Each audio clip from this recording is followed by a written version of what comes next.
very, very new ang team ng mga Ang gusto ko lang malaman how the censors will react to mga yung genre nito. Cuddle weather. That, so, parang very delicate. Yes, so,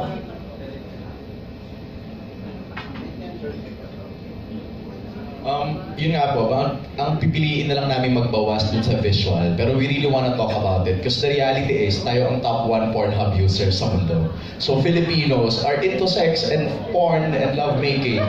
So hindi siya bago talaga sa audience. Ang bago ay yung mga censors. So parang, we'll try to outsmart the system na hindi magpakita ka ng mga katawan masyado, but we'll talk about these sensitive topics. But you're correct. We really are a horny people. Yes po, amen. We exist. We are a horny people. You know what really impressed us about Cuddle Weather is how they are using devices na palatable, naiintindihan ng audience natin, romantic genre, but they're talking about topics that are not normally explored. So, napakagandang paraan ito para mas mabuksan din yung mga isip ng mga audience natin, especially the young ones, na, they're actively doing it. They're actively doing it, and yet no one's talking about it. And para siyang tabu hanggang ngayon dito pa rin sa atin. may tanong ako. Are you not aware na mga 5 years old kayo nilirape na? Hindi kaya maging katulad yun, pagkayahin dyan. Nagasaan ka probinsya ba? Ako, very aware. All the more that we should talk about it. Kasi nga, when we were pitching it to some of the actresses we approached, ang idea is, everyone's doing it, everyone's using Grindr, Tinder, all these hookup sites. So all the more na kailangan nila ng character na into sex pero matalino about it. Kasi pag natin siya pinag-usapan, pag dinadaan siya sa jokes, ang mga joke ng presidente, mas lalo siyang nagiging dangerous. So this premise actually puts it in the spotlight. Pag-usapan natin yung sex, how do you engage in sex intelligently and wisely. Yun po. Kay Miss Dino. Miss Dino, may assurance ba na pag hindi kumita ang pelikula, hindi po pull out? Meron pong bago sa ating rules ngayon pagdating sa mga screens. Each film is given at least 45 screens for the first 3 days without pulling out the film, and then sa buong 7 days, hindi po sila mawawalan kahit mabawasan man sila ng sinehan ng less than 20 screens. So that is the minimum guarantee that we can offer to all our entries. But of course, a lot of the films will have more than 45 screens. Of course, that is just the minimum. Kumbaga, FDCP is coming in to set minimum guarantees para maprotektahan yung mga pelikula natin. But as much as possible, we also let the market force to decide which films, will really, kasi this is very unique, having a national film festival is very, very unique, and only the Philippines has this. You're talking about 8 Filipino films competing against each other at the end of the day. But we want to keep it as a celebration, and we want to make sure na hindi matatapos ang PPP na hindi mawawala sa sinihan ang lahat ng mga pelikulang ito. So, naniniwala naman po kami ngayon dahil sa pakikipag-usap at sa pakikipagtulungan ng mga sinihan sa amin, pakikipagtulungan din ng lahat ng ating mga producers, that we're all gonna do our best to really make sure that PPP is not just known here in Manila, but we're going to the regions dahil mas naumpisahan po natin ng maaga yung PPP, and malaking tulong po ang naibibigay ninyo sa amin to really spread the word about PPP. Ngayon kay Direct Percy. Direct, assured ba kayo, maganda ba ang box office return ng mga pelikula, ang team katulad mo nga? Pangatlo mo na ito, ha? Opo. Ang inaraw namin, we were very honest here, inaraw namin yung what worked for Die Beautiful and what worked for Andaraw Mrs. Reyes. Kasi Andaraw Mrs. Reyes actually LGBT rin ang team. So nakita namin may market dyan. Kailangan lang namin silang maabot, di ba? And I think dito, sabi nga namin, talagang sure na natin, ilagay natin lahat ng elements na alam natin can reach the family audience. Kasi yun yung gusto namin ma-achieve with this film, is i-debunk yung myth na porket LGBT film, hindi na pang pamilya. Gawin natin yun. ilapit natin yun. Kasi kahit na paano, doon kami natuwa. Sa Die Beautiful, napatunayan na ang LGBT film pwede maging blockbuster. Diba? Before that, ang tanong talaga, diba, baka hindi mag-hit, ganyan. So, ngayon is just finding the right formula. And we feel na merong market ang family. At the end of the day, maganda rin na ma-bridge natin na hindi naman kontra sa pamilya talaga yung idea ng LGBT. It's acceptance. So, yun yung buong team ng pelikula to. So, sana, yun yung makita ng audience. Thank you.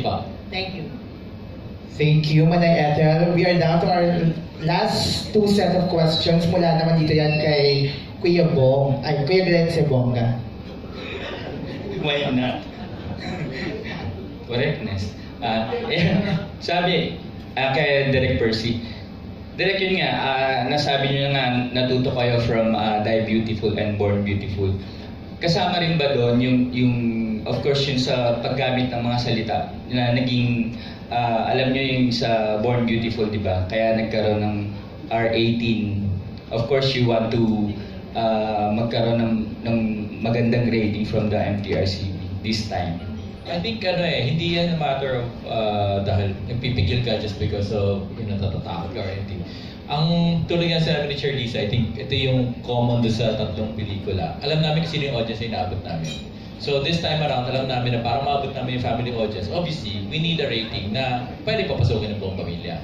So, gagawin namin ang kailangan namin para ma-achieve yun. And still stay true to yung material namin. So, I think yun yung key, which is na tutupang ako sabi ng Kalu Weather kasi parang a few months ago ako yun nandun sa position na yan. Actually, yun nga, itatanong ko kay Direk Rod Dahil sabi niya kanina, sabi niya kanina, babawasan niya lang yung visuals, more on, di ba, salita, language lang. Pero yun yung naging problema ng Born Beautiful, di ba? Marami kong question. Hindi, ako kasi maintain the integrity of the film. Di ba? Kasi ultimately, hindi pwedeng basta isa-sanitize mo lang for the sake of sanitizing. Dapat buo yung kwento mo, dapat buo yung story na napapakita mo doon sa audience na tina-target mo. Sa inyong dalawa ni Direk June, of course, alam natin na yung tatlong bida nyo talagang puro professional actors. Pero gaano kasaya sila sa set? Ano yung naaalala nyo or memorable na nakakatuwa sa kanila? Actually, excited ako ngayon kasi hindi ako magdidirect. So, excited akong makigulo lang sa set dahil masaya yung itong mga artista to, ang saya ng katrabaho. And hindi talaga namin inaasahan na magagawa agad namin ito eh.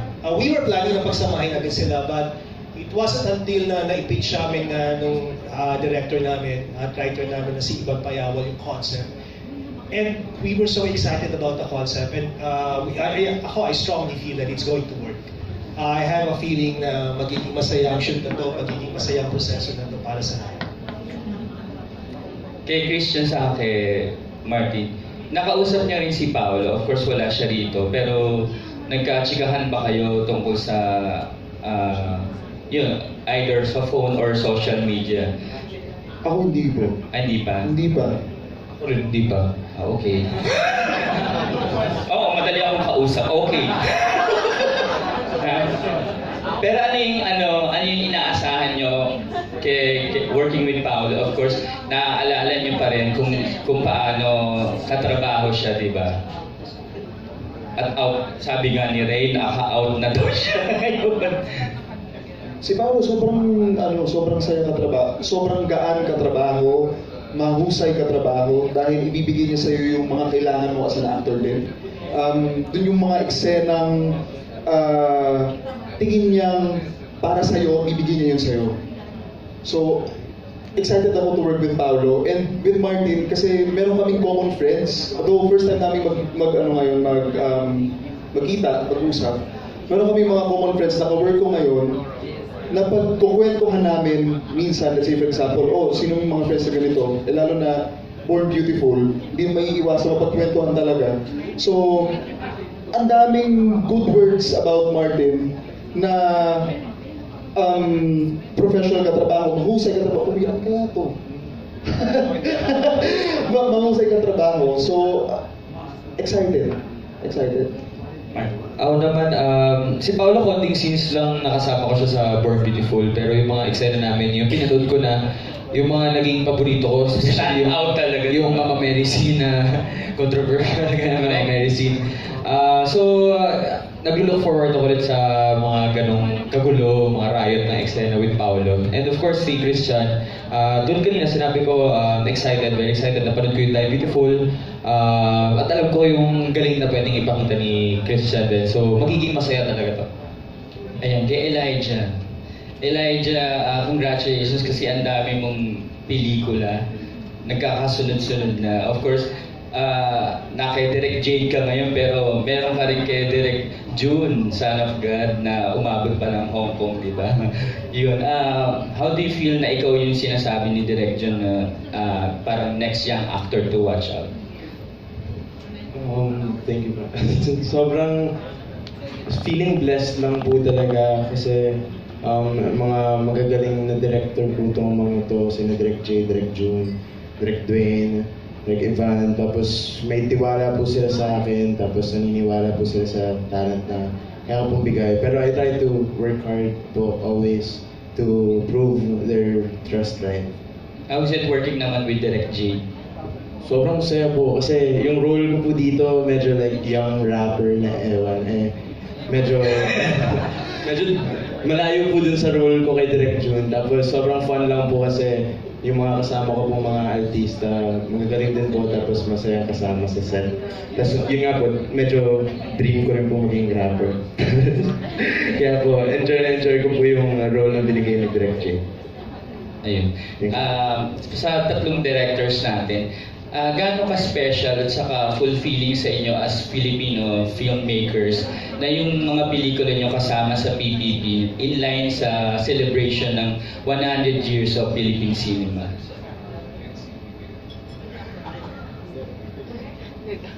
Yung tatlong directors natin. Ayun po, nung binubuo po namin nila Tonet and Dan tong kwento na to, ang idea naman po talaga namin is to reach out nga to as many people as possible using a story na hindi pinag-uusapan ng marami. So I think it's so perfect na sa pista siya gagawin kasi it's a celebration. It's a celebration of all stories. And dapat, kasi parang yun nga ang pinaka-leading na genre or box ngayon is rom-com. And yet feeling namin, yung mga love makers, professional love makers, sila yung may pinaka-profound understanding of love. So it's just perfect to tell their story, their love story ngayong 100 year ng Philippine cinema. So we're very thankful kasi talaga kami wala pa kami nagsisimulang shoot, wala pa artista. So talagang tiwala sa kwento yung binigay sa amin kaya sobrang pong salamat for this. Direk, kung hindi ka daw ba makakakuha ng sikat na artista, would you settle dun sa hindi non-actors or yung hindi masyadong sikat pero magaling? Sobrang pong willing po kami. Kasi ang gusto naman namin is yung kaya niya talagang, kasi marami na po kami interview ng pokpok high-end, low-end, lahat, budget, mga ganyan. So, ang complex talaga ng character that they have. So, ang priority po namin is someone na kaya maging vessel for that kind of characterization. So, Why dito. don't you try a lesbian? Po, Why don't you try a lesbian? ako po as a person, dyan. A lesbian is probably more sensitive than the women. It's more complex. Wala naman po wala pong prejudices. Bakla, syempre game po tayo sa kaya. Mahalaga po kaya niyang gawin yung character po. Ready ka sa magiging outcome, Direk, ng box office? Ready po. What I mean was that yung actress na lesbian, yung lesbian character. Lesbian siya in real life, but she can play woman, she can play both and everything. Yes po, sobrang open. Given very inspired. Naghanap nga po ang klosete para hindi ko kaya yung ganun. Si Ice nga daw, di ba? Ayun po. Direk Percy. Well, we believe in PPP. Alam ni Chair na TCU. Pakatunan namin. Suki na nga kayo, di ba?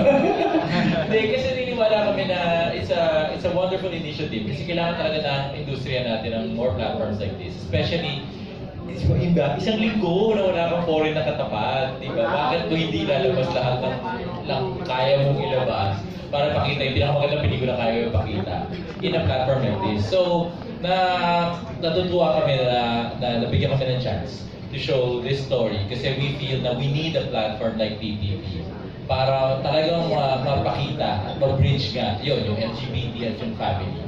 Kasi kailangan merong platform na tumutulong sa iyo Kasi kung like ordinary play dito, mas mahihirapan kami honestly. So I'm really quite excited and happy that we're showing this film here sa TV. Thank you, Direk J. Kami, sobrang saya namin. Kukwento ko kung paano namin nalaman. Nag-shoot kami dun Basta shooting kami, tapos mag-uumaga na. Tapos, yung producer namin from Glow gave us the good news. And tumigil talaga muna kami na shooting para mag-congratulate sa isa't isa. Ang dami namin, di ba? Lahat ng cast nandun sa eksena na yun. So, we are all very happy.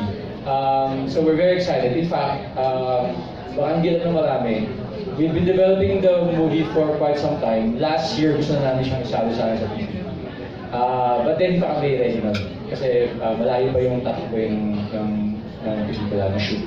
So, hindi kami ready. So, this year, papalad kami na napili kami for PBB. And parang nag-align lang yung universe na this time we're part of it. And speaking personally, I'm really a movie lover first before I'm a filmmaker. So, I've always enjoyed TV for the last 2 years. And I'm happy to be part of it this year. Congratulations sa good luck sa inyong lahat. May clarification. Chairman Lisa, di ba alam ko, itong mga films na ito hindi naman daan sa FDRCP, di ba? Kasi may sarili rating system ang film, FDCP, di ba? So, we don't have to worry about yung sa review, di ba?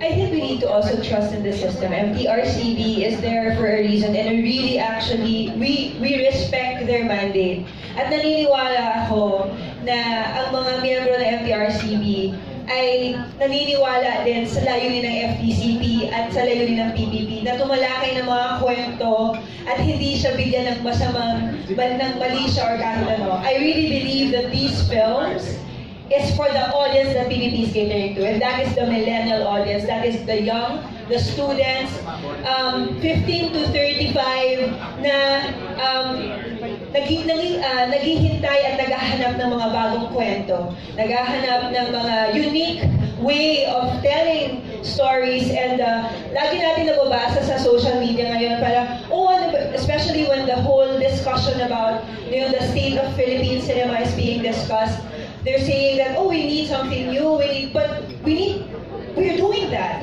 So siguro kailangan lang nila ng isang magandang platform na mapagsasama-sama natin lahat ng mga pelikula, ganun yung gustong talakayin at ganun yung gustong ibigay sa mga manonood natin. So for me, I really believe that these films, and I know that MTRCB will also respect the decision of FTCP na ito ang mga pelikula to, hindi dapat nila, that's really the process right now of FTCP. So in other words hindi siya dadaan sa review na No, dadaan siya sa MTRCB because this is a commercial, these are commercial films. We also support that they will go beyond 1 week.